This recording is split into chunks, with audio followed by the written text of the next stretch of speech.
வணக்கம் நண்பர்களே, நான் உங்கள் நண்பன் தர்சனாமூர்த்தி பவனீசன். லண்டனில் வாழ்கிற தமிழர்கள் மிக அவதானமாக நீங்கள் இருக்கணும். அவர்கள் மட்டுமல்ல, உலகளாவிய ரீதியில் வாழ்கிற அத்தனை பேருமே மிக அவதானமாக இருந்து கொள்ளுங்கோ. ஏனெண்டா லண்டனில் வாழ்கிற தமிழர்களிடம் 10,000, 15,000, 60,000 ரூபாய் வாங்கி, ரூபாய் இல்லை பவுண்ட்ஸ் என்று வாங்கி அவர்களை ஏமாற்றி இருக்கிறார் ஒருவர். அந்த சம்பவம் தொடர்பாகத்தான் ஒரு விழிப்புணர்வு காணொலியாக இதை பதிவு செய்ய போகிறேன். அதனால் பாதிக்கப்பட்ட ஒரு ஐயா எங்களோட கதைக்க போகிறார்.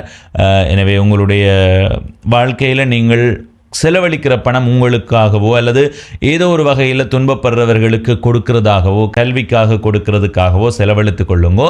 அதை தாண்டி சில பேர் கொடுக்கிற நம்பிக்கை வார்த்தைகளை மட்டும் நம்பி உங்களுடைய பணத்தை ஏதாவது ஒரு முதலீட்டுக்குள்ளேயோ இல்லையண்டா ஏதோ ஒரு இணையதளம் சார்ந்த விடயங்கள்லையோ கொண்டு போய் போட்டு அதை இழக்கிற தருவாய்க்கு போகாதேங்கோ. எனவே லண்டனில் நடந்த ஒரு மிகப்பெரிய மோசடியைத்தான் இந்த காணொளியில் அம்பலப்படுத்த போகிறேன். முழுமையாக பார்த்து உங்கள் கருத்துக்களை பகிர்ந்து கொள்ளுங்கள். இதுவரை பவனீசன் குரல் என்ற இந்த யூடியூப் சேனலை சப்ஸ்கிரைப் செய்யாதவர்கள் சப்ஸ்கிரைப் செய்து பக்கத்தில் இருக்கிற மணிபொத்தன் பெல் ஐக்கானை அழுத்தி இணைந்திருங்கள். அப்போ தான் நான் போடுற ஒவ்வொரு காணொளியும் உங்களை வந்து சேரும். சரி, இப்போ அந்த ஐயாவோட கதைப்போம். வணக்கம் ஐயா. வணக்கம். உங்களோட பெயர்? நான் கிருஷ்ணர் துளசிநாதன், லண்டன்ல இருந்து கதைக்கிறேன். எவ்வளவு காலமாக இருக்கிறீங்க அங்கே? நான் லண்டனில் 2006 இருந்து தற்போது வரை வசித்து வருகிறேன். சரி, நீங்கள் என்னோட தொடர்பு கொண்ட நேரம் சொல்லியிருந்தீங்க உங்களுடைய நண்பரே உங்கள்கிட்ட பெரும் தொகையான பணத்தை மாற்றிட்டார், இதே மாதிரி பல பேரிட்டு மாற்றி இருக்கிறார் என்று சொல்லியிருந்தீங்க. எனவே அது தொடர்பாக கேட்டறிகிறதுக்கு முதல் இந்த நட்பு உங்களுக்கு லண்டனுக்கு போனதுக்கு பிறகு கிடைச்சதா? அது எப்பயிலிருந்து இந்த நட்பு தொடங்கினது? இந்த அவர் என்னோட நான் கட்சித்துறை வேலாயுதம் மகாவித்தியாலயத்தில் படித்தேன். சரி. 1972 இருந்து 83 வரை படித்தேன். அவர் என்னுடன் கூட படித்தவர். ஆனால் நான் ஜெர்மனியில் இருந்து விட்டு 2006ஆம் ஆண்டு இங்கு குடிபெயர்ந்து வந்திருந்த லண்டனுக்கு. அதற்கு பிறகு அவர் 2018 என்னுடன் எனது நண்பர்கள் மூலமாக தொடர்பு ஏற்படுத்தி கொண்டார். அவரும் லண்டன்ல இருக்கிறார், அப்படியா? ஆமாம், சரி, லண்டன்ல இருக்கிறார். அவர் தாயகத்தில். இப்போ என்னென்னா நீங்கள் சொல்லியிருந்தீங்க உங்களுடைய நண்பர் பணத்தை மாற்றி இருக்கிறாருண்டு. இவ்வளவு நட்பாக இருந்திருக்கிறீங்க, படிக்கும்போதும் இருந்திருக்கிறீங்க, அதுக்கு பிறகு தொடர்ச்சியான நட்பாக இருந்த நீங்கள் இந்த வகையில் எப்படி பணம் ஏமாற்றப்பட்டது, அதை அடியிலிருந்து நுனி வரைக்கும் தெளிவாக சொல்லுங்க. என்னுடன் படித்தவர் இங்கே இன்னொரு கேரளாவை சேர்ந்தவரும் அவருடன் சேர்ந்து, சரி, அவர் கிரிப்டோ கரன்சி, அதாவது டிஜிட்டல் கரன்சி வியாபாரத்தில் தான் ஈடுபட்டிருப்பதாகவும், எங்களை சேர்ந்து கொண்டால் குறிப்பிட்ட முதலீடு சேர்ந்தால் அந்த டிஜிட்டல் வளர்ச்சி அடைந்து அது நல்ல லாபத்தை தரும் என்று கூட்டங்கள் வைத்து பல பேரை முதலே சேர்த்திருந்தார். அதுக்கு போன ஒரு என்னுடைய நண்பர் அவர் கதைத்த போது அவர் கேட்டிருக்கிறார் எந்த இடம் என்று. அவர் கருவட்டி என்று சொன்ன உண்மை அவர் கேட்டிருக்கிறார் என்னுடைய பெயரை இன்னும் தெரியுமா உண்டு. அப்ப அவர் சொல்லியிருக்கிறார் அவரு தெரியும் என்று. அப்ப அவர்கிட்ட என்னுடைய நம்பரை வேண்டி எனக்கு அடித்தார். அப்ப எனக்கு டிஜிட்டலில் அவ்வளவு விருப்பம் இருக்கவில்லை. என்னுடைய மைத்துனர் அதை தான் போகணும் என்றபடியா என்ன போய் பார்த்து வர சொன்னார். அப்ப நான் போய் கூட்டத்துக்கு போன போது இவர் சொன்னார் 10,000 கட்டி 10,000 பிரிட்டிஷ் ஸ்டெர்லிங் பவுண்ட் கட்டி இணைந்து கொண்டால் அந்த இதுல பயணிக்கலாம், அது நல்ல ஒரு முதலீடு, நாங்கள் வெளியே செய்ய தேவையில்லை என்று சொல்லி கணக்க பொய்களை சொல்லி வீடியோக்கள் போட்டு காட்டி கனவு எங்களுடைய ஈழ தமிழர்கள் பலர் இங்கே இருக்கிறார்கள் தானே, ஒரு 250 பேருக்கு மேல் 10,000 படி கட்டி அதை சேர்ந்து கொண்டார்கள்.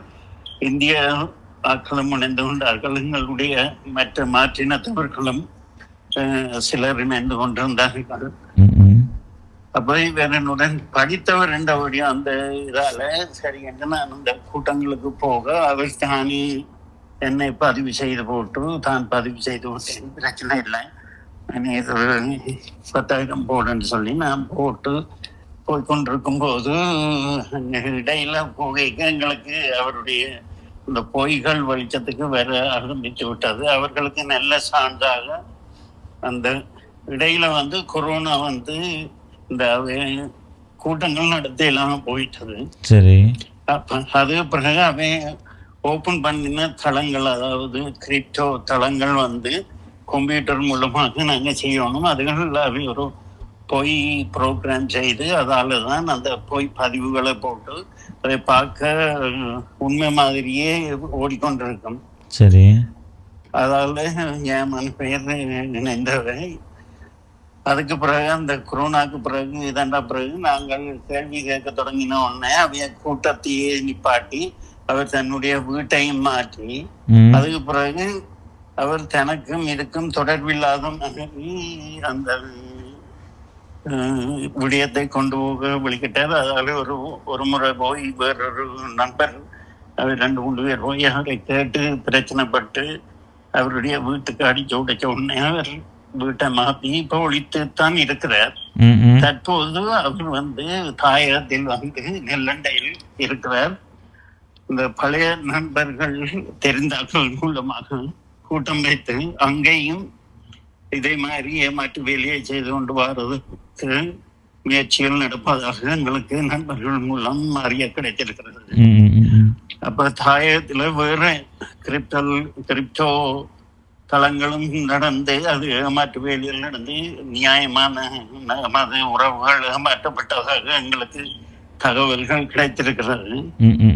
அப்ப மக்கள் கட்டாயம் என்னென்னா தாயகத்திலையும் பல குடும்பங்கள் பெண் தலைமைத்துவ குடும்பங்களாக இருக்கின்றன. ஏனென்றால் கணவர்மாரோ பிள்ளைகளோ வெளிநாட்டில் இருப்பதால் அவர்களை ஏமாற்றி இது அப்படி செய்தால் இவ்வளவு கிடைக்கும் அது கிடைக்கும் என்று சொல்லி ஏமாற்றி அவர்களிடமிருந்து காசை பிடுங்கி கொண்டு அவை ஒன்று செய்யலாத நிலைமையில எனக்கு பேர் இந்த பணங்களை இணைந்ததாக நாங்கள் அறிந்திருக்கிறோம். அதற்காகவே இந்த விழிப்புணர்வுக்காக இதை உங்கள் மூலமாக நாங்கள் இந்த மக்களுக்கு தெரியப்படுத்த விரும்புகிறோம். சரி ஐயா, இதில் இப்போ சில கேள்விகள் நான் கேட்குறேன். இப்போ ஆரம்பத்தில் உங்களுடைய நண்பராக இருந்தால் கூட அவர் சொல்கிற விடயங்கள் எப்படி இருந்தது? இப்போ இதேன்னு கேட்குறேன்டா, நாளைக்கு என்னுடைய நண்பர் ஒரு ஆள் வந்து இப்படி ஒரு விடயம் இருக்குன்னு எனக்கு சொல்லும்போது நான் நம்பிக்கை கொள்ளுவேன், சில வேளைகளில் சந்தேகப்படுவேன்.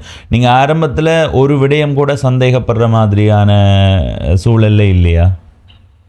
ஏனென்றால் நாங்கள் இப்ப காலம் கொஞ்சம் மாறி இருந்தாலும் எங்களுடைய காலத்துல டிஜிட்டல் அல்லது இந்த பங்கு சந்தை வியாபாரத்தில் எங்கள் அம்மாவர்களுக்கு அனுபவங்கள் குறைவு. நாங்கள் எவ்வளவு படித்திருந்தாலும் இங்க இவரிடம் அக்கௌண்டன்ட் கூட மாற்றப்பட்டிருக்கிறார்கள், என்ஜினியர்ஸ் மாற்றப்பட்டிருக்கிறார்கள். எங்களுக்கு வந்து அதாவது வடக்கு கிழக்கிலே முந்தி வந்து இந்த டிஜிட்டல் வர்த்தகத்தை பற்றிய அறிவு குறைவு. எவ்வளவு படிச்சிருந்தாலும் அது குறைவு. யாராவது வெளிநாட்டுல முந்தி படித்தவர்கள் போய், அதாவது அக்கவுண்ட் இதுகள்ல படித்தவர்கள் போய் வெளிநாட்டில் அனுபவம் பெற்றிருந்தால் ஒழிய மற்றும்படி எங்களுக்கு அனுபவம் குறைவு. அப்ப இங்க வந்து அவர் அந்த கள்ள வேலை செய்வதற்காக அந்த கேரளா அவரோட சேர்ந்து அதுல சேர்ந்து ஏமாற்ற வேண்டிய வலிக்கிட்டவரையா அவர் அந்த கள்ள இதுகளை பழகி கொண்டார்கள். அதாவது எங்களுக்கு இப்ப ஒரு ஆள் அதுல சேர்ந்தால் அவருக்கு அவற்ற பேர்ல அக்கௌண்ட் திறக்கப்படும். அதுக்கு ஒரு ஃபேக் ப்ரோக்ராம், அது போய் ப்ரோக்ராம் ஒன்றை செய்து அந்த பேர்ல அது இயங்கி கொண்டிருக்கும். லேப்டாப் இருந்தால் அது இயங்கி கொண்டிருக்கும். அவர் சொன்னது அந்த ஒரு டிஜிட்டல் கரன்சி 2000 ஆண்டு 20 ஸ்டெர்லின் பவுண்டுக்கு வரும் என்று சொல்லி நாங்கள் 10,000 போட்டால் அது பன்மடங்காகி பெருமண்டபடியா. அப்ப நாங்கள் அந்த என்ன சொன்ன தமிழர்கள் கூடுதலாக உழைப்பில் நாட்டம் கூடியவர்கள் அப்ப ஏமாற்றப்படுறது கூடத்தான். இது என்னோட படித்தவர். அப்ப அவர் சொல்லி கொண்டிருக்க அப்ப அதை நாங்கள் நம்பி இன்னும் பலர் இதே மாதிரி படித்தவர்கள் படியாதவர்கள் சாதாரணமாக எல்லாரும் அதில் கொஞ்சம் நாங்கள் ஏமாந்து பிறகு நாங்கள் விழித்துக் கொள்ளைக்கு அவர்கள் தாங்கள் சுதாகரித்து கொண்டு இடத்தை மாறிவிட்டார்கள். நீங்க ஒரு தடவையாவது அதுக்கு பிறகு கதைச்சிருக்கிறீங்களா? ஆமாம், ஆனா அவரிடத்தை இங்கே இப்பவும் இங்கதான் இருக்கிறார். அவருக்கு முகவரியோ ஆளையோ காண்பது குறைவு, ஒரு சிலரை தவிர மற்றாக்கள் சந்திப்பது குறைவு. அவர் இருக்கிற இடம் ஒருவருக்கும் தெரியும். அவர் இருக்கிற இடம் தெரிந்தால் அது பணம் இழந்தவர்கள் அதுக்கு ஏற்ற வழியை பார்க்க முடியும். கூட என்னுடன் கூட படித்தவர்கள் தாயத்திலும் இப்போ பெரிய பேங்கிலேயோ பெரிய வேலைகள்ல இருக்கிறார்கள். அவர்களுக்கும் இவர் சொல்லி இருக்கிறார், நான் வெளிநாட்டுக்கு வந்து தான் வேலை செய்யல, 2 மாதம் மட்டும்தான் வேலை செய்தனான், மற்றும்படி நான் இருந்து கொண்டுதான் உழைக்கிறேன். அதாவது இந்த டிஜிட்டல் இது மூலமா சொல்லி அவர்களையும் ஏமாற்ற வழிகிட்டு. அப்ப நான் முதலே விஷயங்கள் சொல்லி இதண்டபடியா அவர்களுக்கு எல்லாருக்கும் தெரியும். அப்ப இவருடைய இந்த திருகுதாளங்கள் எல்லாம் எங்களுக்கு வந்து கொண்டிருக்கும். நான் இந்த முறை எனக்கு இன்றைக்கு நான் கரவட்டி கிழக்கை சேர்ந்த நான் இந்த முறை இப்ப இன்றைக்கு அங்க நிக்க இன்றைக்கு எங்கட கோவில் தீர்த்தம் என்னால பெற முடியவில்லை. அதனால அவருக்கு ஒரு நல்ல சான்ஸ் கிடைச்சிருக்கு, தப்பிட்டார். அடுத்தது ஐயா, நீங்க சொல்லி இருந்தீங்கள் 250 பேர் வரையில இவர்கிட்ட காசு கொடுத்திருக்கேனுமண்டு. எல்லாருமே 10,000 தான் கொடுத்தார்களா, அதை விட குறைவா கூடவா? ஒரு ஃபேமிலி அவர்கள் துன்னாலையை சேர்ந்தவர்கள், வயது வந்தவர்கள், பென்ஷன் எடுத்தாக்கள். அவர் வந்து ஆசிரியர் தொழிலில் இங்கு ஈடுபட்டு கொண்டிருக்கிறார். நான் அவரை அடிக்கடி சந்திப்பேன். அவர் கொஞ்சம் சமூகத்தில் மதிக்கத்தக்க ஐயா. எங்களுடைய தமிழ் பள்ளிக்கூடங்களுக்கும் போய் படிப்பிக்கிறவர். அவரும் மனைவியும் சேர்ந்து 60,000 ஸ்டெர்லிங் பவுண்ட். ஒரு ஸ்டெர்லிங் பவுண்ட் இப்போது 411 ஸ்ரீலங்கன் ருபீஸ் போகுது.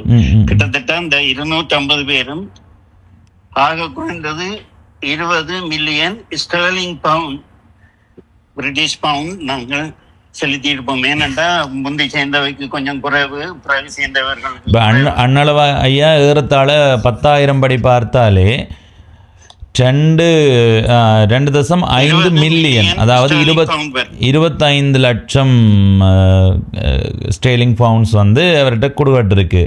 இப்போ இருக்கிற தொகைக்கு 411 ரூபா படி பார்த்தாலே 102 கோடியே 75 லட்சம் ரூபாய் வருது.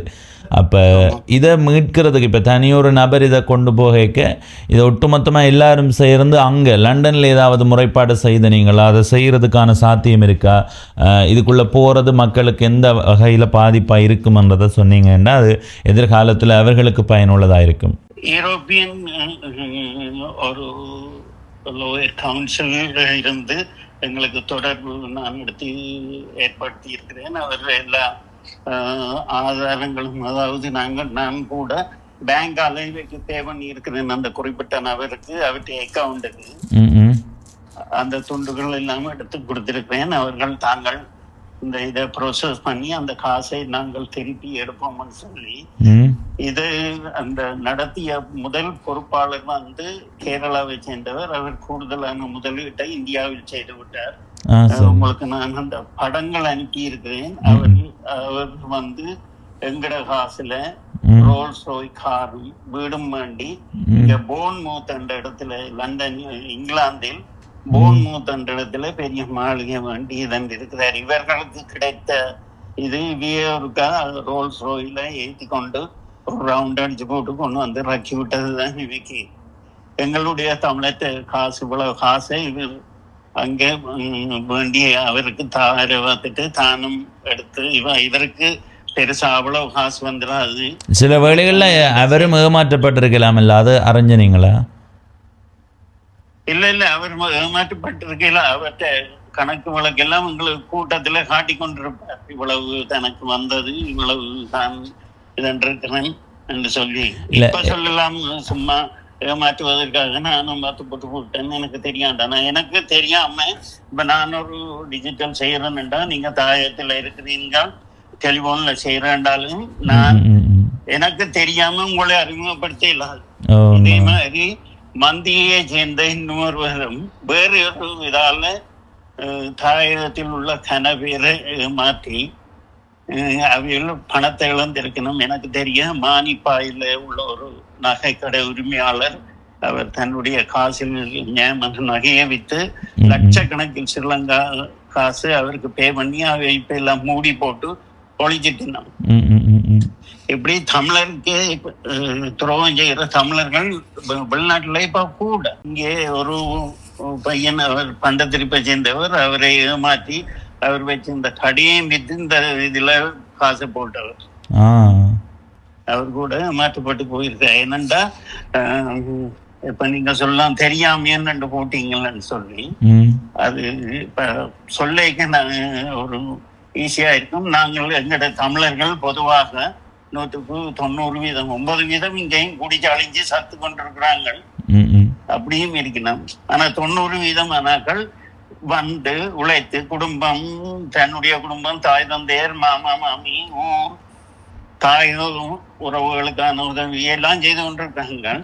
இது மாதிரி குறிப்பிட்ட சிலர் எங்களை ஏமாத்தி தாங்கள் பிழைத்துக் கொள்றதுக்காக வாழ்றவங்களும் இருக்கிறாங்க.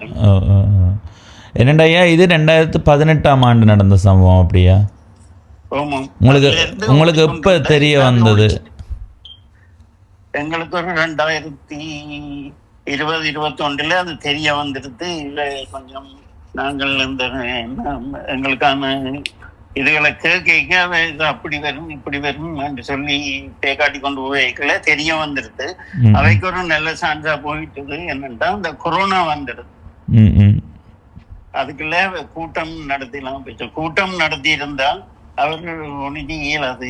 கூட்டம் நடத்தி இருந்தா அவர்கள் எங்களை சந்திச்சு தானே இருக்கணும்.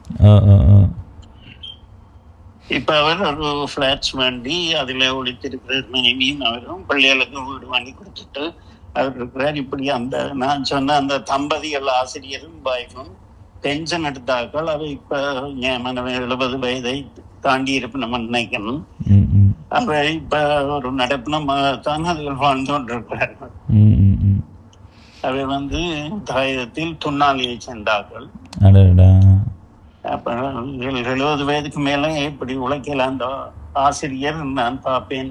நடந்துதான் வருவார், பஸ்ஸிலே ஏறி போக மாட்டார். அப்படி கஷ்டப்பட்டு உழைத்தவர். இங்க அந்த முறைப்பாட்டு செய்யலாதா ஐயா? இப்ப நீங்க சொல்றீங்க தான் இங்க நிக்கிறாரு, இப்ப விடுமுறையில ஏதோ வந்து நிக்கிறாரு. அங்க அந்த ஐயா அவர் இங்கே சைவ இந்து சமய சபையால ஸ்பான்சர்ல கூப்பிடப்பட்டு அவர் ஃபேமிலியை பிரிந்து தனியத்தான் இங்க இருந்து உழைத்து கொண்டிருந்தவர். அவரே ஏமாத்தி அந்த ஊரை சேர்ந்தவரையும் ஏமாத்திருக்க. அப்படியா? அவரை கூட ஏமாத்தி அது இப்ப என்ன பொறுத்தவரை நான் ஓரளவு நிலையாயிருக்கிறேன்னா என்ன சமாளிச்சு கொள்வேன்.